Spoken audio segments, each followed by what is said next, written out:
그 중에서 우리가 예의주시해서 봐야 될 게 지금 바톤 터치 말이 있는데 이낙연 총리가 종로 출마하느냐?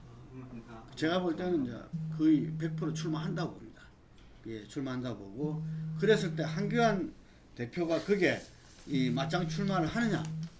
못한다고 봅니다. 그거는. 그래서 한교안 대표는 그 비례대표로서 아마 전국적 지지를 할 거고. 그러니까 지금 현재 지지율 차이 한 10% 정도가 유지가 되면 6대4 나올 수 있죠. 수도권에서. 지금 영남에서 다 합쳐봤자 한국당이 60석도 못 얻을 수 있죠. 60석을 영남에서요. 그리고 수도권에서 뭐 지난번에 29석 얻었지 않습니까? 그럼 합치면 89석인데 지난번 수도권 사정이 더 어려울 수도 있어요. 한국당이요? 한국당이 지난번보다 수도권 사정이 더 어려울 수 있죠. 그러면 강원, 충청, 제주에서 10석, 그럼 99석이에요. 근데 비례대표, 그러니까 한국당이 결국 120석이 제가 볼 때 거의 베스트일 수 있다는 거예요. 지금 최종으로 사정으로 보면. 그럼 나머지는 대부분 다 범여건성 표일 거라 이렇게 보이거든요. 그 한기안 대표가 저는 맞짱을 뜨면서 치고 나가야 또 다음 길이 놓이는데 그게 아니었을 때는 이 총선에서는 이제는 이 한기안 대표의 그 이 유의미한 의미는 총선까지거든요. 그럼 총선 이후에는 n분의 1 되는 가능성이 큽니다. 이게 그렇기 때문에 한기안 대표가 만약에 거기에서 그 지금 그 부분을 잃고 홍준표 전 대표가 본인부터 험지에서 이 출마 결단을 해라 뭐 이런 이야기를 하잖아요. 그래서 그 부분이 아마 황 대표한테 또 주어진 이 선택의 기로 아닌가 이렇게 보입니다. 황 대표는 그 종로 출마 가능성보다도 옛날에 DJ가 썼었나요? 저기 비례대표 끝순. 마지노선 끝순으로 아마 해서 떨어졌죠, 14번. 당락과 상관없이 그거는 당락과 상관없이 정치적 덕을 얻을 수 있는 그 전략을 쓰겠죠. 과연 왜 종로에 출마하겠습니까? 그 사람이 저 비례한국당으로 가나? 아니 그런 지금 17석에 대해서는 비례 그 표로 저기 정당에 배정이 되지 않나요? 당연히 되죠. 되는데 예. 그거는 비례 순서를 합해서 하는 거니까 그거 따로 근데- 구분해서 하는 건 아니니까. 근데 대표급들은 험지로 나가라고 해놓고 대표였던 자를 하려면 대표부터 하면서 였던 자들도 하라고 해야 말이 되지. 전체 전국 선거를 총괄해야 한다고 하지 않겠어요? 아니, 전국 선거 뭐 저기 뭐 있으나 마나인데. 예. 그래서 중요한 거는 제가 볼 때 창원에도 떨어질까봐 안 나간 사람인데 내가 봤을 때 저런 식으로 이번에 한국당은 잘못하면요 진짜 아까 6대4가 나올 가능성이 크다고 봅니다. 6대4. 6대4면 180대 120이에요. 물론 민주당이 180석을 다 가져가는 건 아니겠지만은 범여건이 합치면 180이고 이쪽은 120 정도로 나오고. 총선과 관련해서 한국당의 지금 하는 행태를 보고 있으면 이번에 영국 총선이 재판이 되지 않을까 생각이 들어요. 영국 총선이 보수당이 압승을 했지만 많은 사람들이 보수당의 승리라기보다는 노동당의 패배를 더 지적하는 측면이 분명히 있는 거거든요. 예. 지금 한국당의 지금 리더십의 지금 대표인 한교안 대표가 지금 이번 그러니까 이 국민에서 보여준 이 리더십 자체가 완전히 도 아니면 뭐잖아요. 완전히 뭐 이게 대박이냐 쪽박이냐.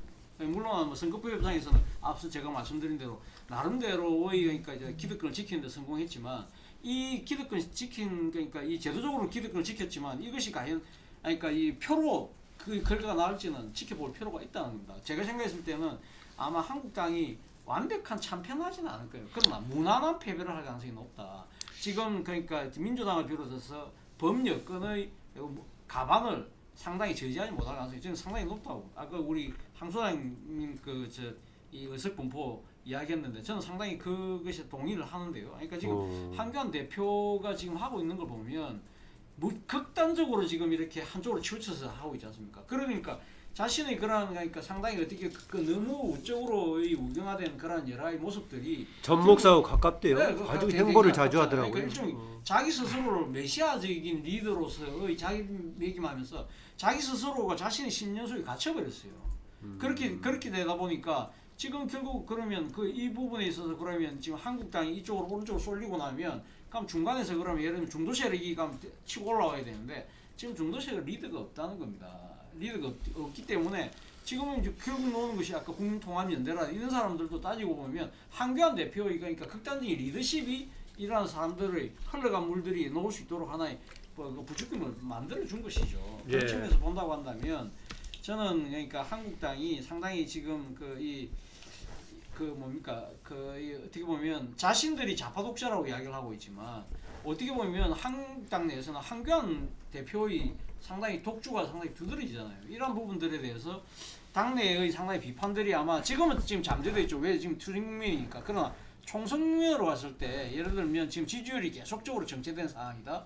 그리고 오늘 어디 이 여론조사 보니까 2030 여론조사를 보니까 뉴스원하고 엠브레인에서 했는데요. 민주당은 34.3%예요. 근데 한국당은 7.3%밖에 안 됩니다. 2030에 네, 2030에서. 그런 이런 상황이 계속 지속되면 앞서 누가 이야기했습니까? 이 한교안 대표가 총선 이후에 뭐 이렇게 무당파가 그런데 절반 가까이 되죠 2030이. 그렇죠. 예. 근데 그 무당파들이 결국은 가면 투표를 안 하러 갈 가능성이 높다는 거예요. 아. 그래 되면 이 선거 자체가 최선을 뽑는 선거가 아니라 차악을 선택하는 선거로 갈 가능성이 높다고 본다고 한다면 한국당한테 이래저래 불리할 수밖에 없다. 그렇다고 한다면 제가 생각했을 때는 한교안 체제가 총선 전에 무너질 수도 있다. 저는 그 생각돼요. 근제에 굉장히 급격하게 성격이 바뀝니다. 정확하게 민주당은 앞에다가 붙이죠. 더불어가 누구하고 더불어인지는 모르겠지만 더불어라고 수식어를 붙였죠. 지금 자유한국당은 자유를 붙여놨지만 실은 거기에다가 두 개를 더 붙이면 딱 맞아요. 검찰, 기독, 자유한국당으로 보면 딱 맞습니다.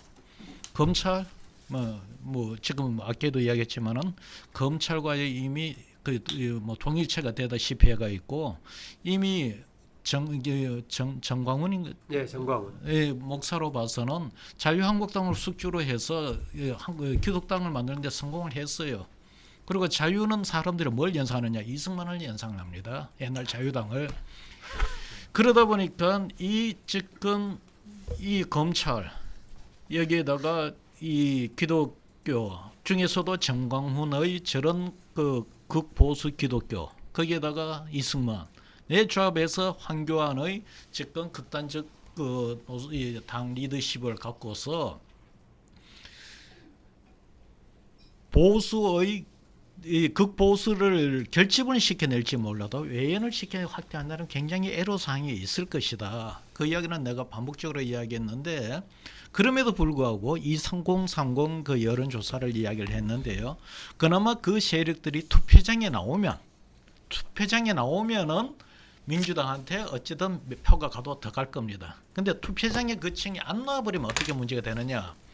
한 50대 후반부터 이 보수를 지지하는 자유한국당과 이 386과 그 후배들로 진영으로 표싸움을 하게 되면은 그거는 우열을 장담을 못 한다는 겁니다.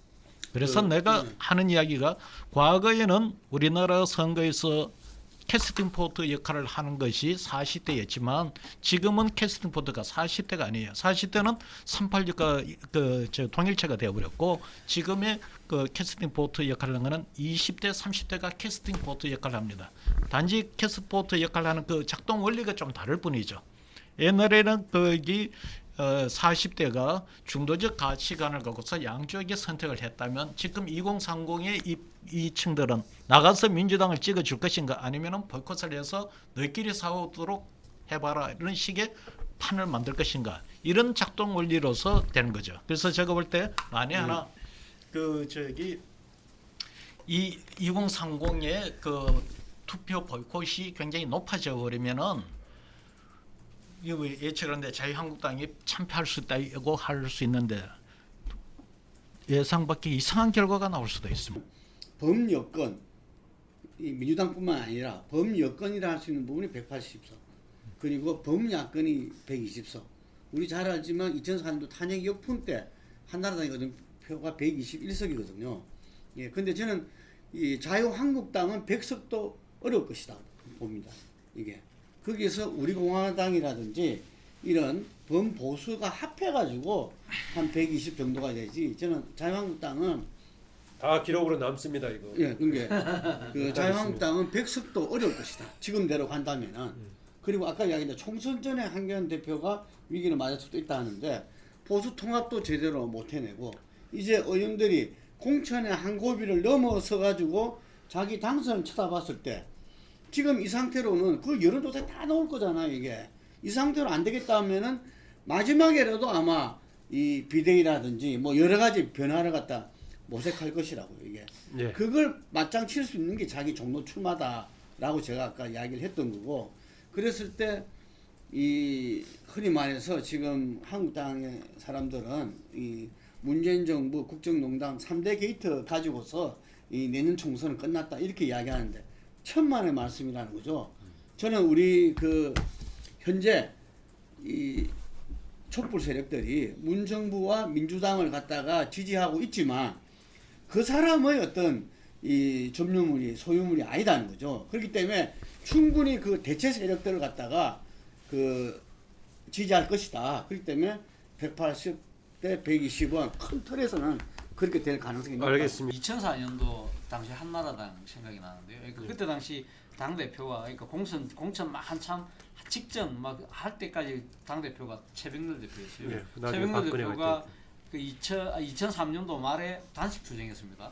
그러다 결국은 지금 총선 국면에서 그때 김문수 공천위원장이 막 하고 할 때 그때 결국은 소장파들에 의해서 결국 당권을 내려놓고 물러났지 않습니까? 그러면서 대타로 놓은 사람이 그때 박근혜 의원이니까. 그래갖고 그 기사회생을 할 수 있었는데 문제는 지금 한국당 같은 경우는 2020년 국면에서 지금 가면 그 2004년도가 리바이벌 될 가능성이 상당히 높은데 문제는 그 대안이 박근혜 의원 같은 대안이 없다는 거죠. 그 오히려 더 상황이 더 악화될 수 있다는 거죠. 그 부분은 아마 지금 한국당에 몸담고 있는 사람들 심각하게 생각해야 될 대목이라고 저는 생각해요. 저기 법원 여건에 180에서 못 가져갑니다. 20, 30대의 민심 위반을 너무 낙관적으로 봐요. 투표장에 잘 안 나올 거예요. 그 층이 투표장에 안 나와버리면은요, 법 여건은 선거하기 굉장히 치릅니다. 제가 지금 그 층에 대해서 뭐 여러 가지 근거를 갖고 이야기를 하는데 나오면 어찌 됐든 집권 여당한테 유리할 거예요.